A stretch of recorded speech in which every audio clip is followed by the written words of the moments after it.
What if space and time aren't separate things at all? What if the universe isn't just a stage where events happen, but an active structure that bends, stretches, and changes, even affecting how fast time itself flows?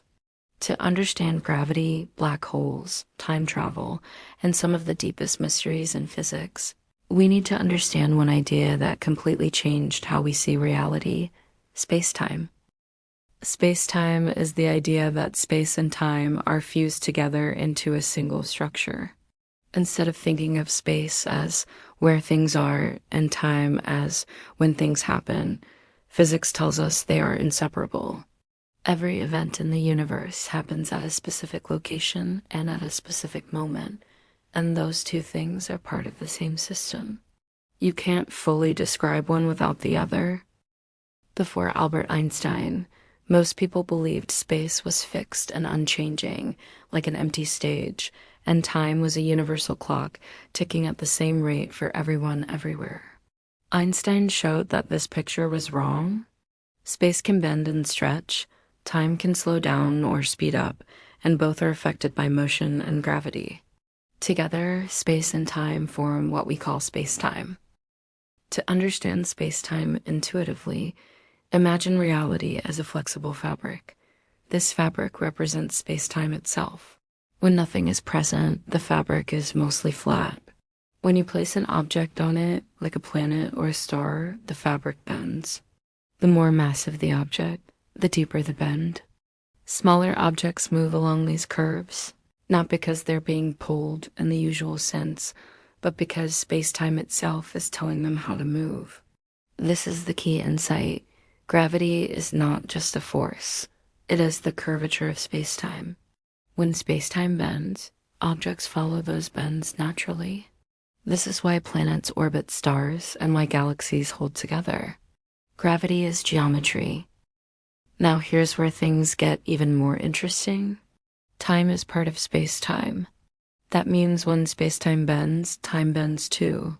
Time does not pass at the same rate everywhere in the universe. Near massive objects, time slows down. Near extremely massive objects like black holes, time slows dramatically. If you were watching someone approach a black hole from far away, they would appear to move slower and slower, almost freezing in time. Motion also affects time. When something moves very fast, time slows down for it compared to something that is standing still. This effect is called time dilation, and it's not just a theory. It has been measured again and again. Astronauts aboard the International Space Station age slightly slower than people on Earth. The difference is tiny, but it's real. GPS satellites also experience time differently, and if we didn't correct for this effect, navigation systems would drift and fail. This means something profound. Time is not universal.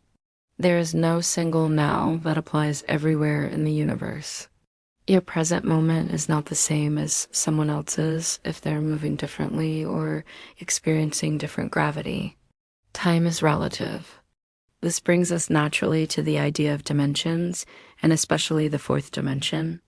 In everyday life, we live in 3 dimensions of space: length, width, and height. We can move forward and backward, left and right, up and down. Physics adds a 4th dimension, time. We move through time just as surely as we move through space, but unlike space, we can't stop or reverse our motion through time, at least not in our everyday experience. In space-time, every object has a path called a world line. This is the path it traces through space-time as it moves and as time passes. Even when you're standing still in space, you're still moving through time. Everything in the universe is constantly traveling through space-time. Understanding time as the 4th dimension helps explain why time travel is even discussed seriously in physics. According to space-time theory, traveling into the future is not only possible, it's already happening. If you move fast enough or stay near a strong gravitational field, time slows down for you relative to others. If you could travel close to the speed of light and then return, you could find yourself far in the future compared to everyone else. This kind of time travel doesn't violate physics. In fact, It's a direct consequence of space-time geometry. The only thing stopping us is technology. We don't yet know how to safely accelerate humans to near light speeds or create and control extreme gravitational environments. Traveling into the past, however, is much more controversial. Some solutions to Einstein's equations suggest that spacetime could, under extreme conditions, loop back on itself.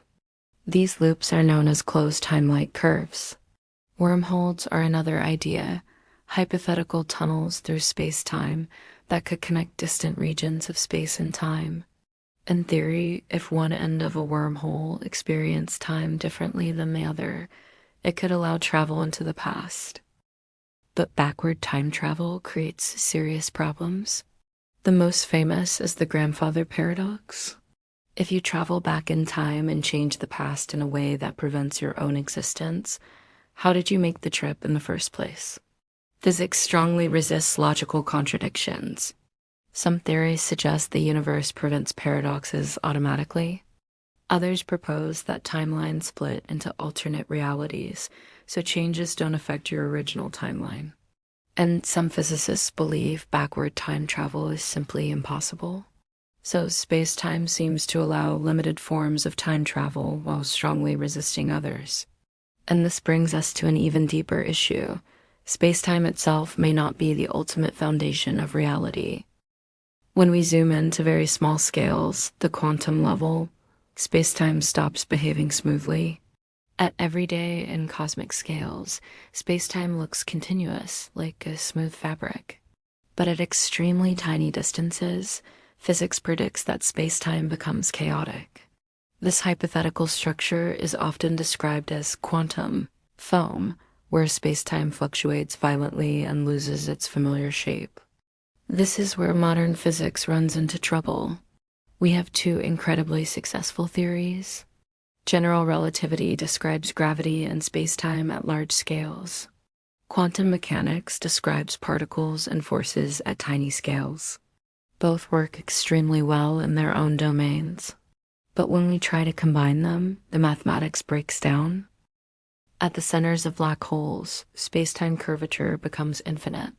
At the beginning of the universe, during the Big Bang, densities become infinite. These points are called singularities, and our current equations stop making sense. This suggests space-time may not be fundamental. It may emerge from something deeper, something we don't yet understand. Some physicists believe space-time emerges from quantum information, or from relationships between particles rather than from space and time themselves. In this view, space-time is not the foundation of reality, but a consequence of it. Space and time might be like temperature, real and measurable, but not fundamental. This idea radically changes how we think about time travel. If space-time is emergent, then traveling through time may not be about moving through a fixed fabric, but about manipulating the underlying processes that give rise to space and time in the first place. This is far beyond our current technology, but it opens the door to entirely new ways of thinking. Space-time also raises deep questions about consciousness. Some theories suggest that time does not truly flow. Instead, past, present, and future may all exist simultaneously, like frames of a film. Consciousness may simply experience those frames one at a time, giving us the sensation of time passing. If that's true, then time travel might not just be a physical challenge, but a perceptual one. So what have we learned? Space-time unifies space, time, gravity, and motion into a single structure. Gravity is the curvature of space-time. Time is the fourth dimension. Time travel to the future is allowed by physics. Backward time travel is deeply problematic. And at the quantum level, space-time itself seems to fall apart, hinting that reality is far stranger than we imagine. The real mystery may not be whether time travel is possible, but whether space-time itself is the true foundation of the universe. And until we understand that, time will remain one of the deepest unanswered questions in science. If you enjoyed this deep dive into space-time, gravity, dimensions, and time travel, Subscribe for more explorations into reality, consciousness, and the universe's biggest mysteries.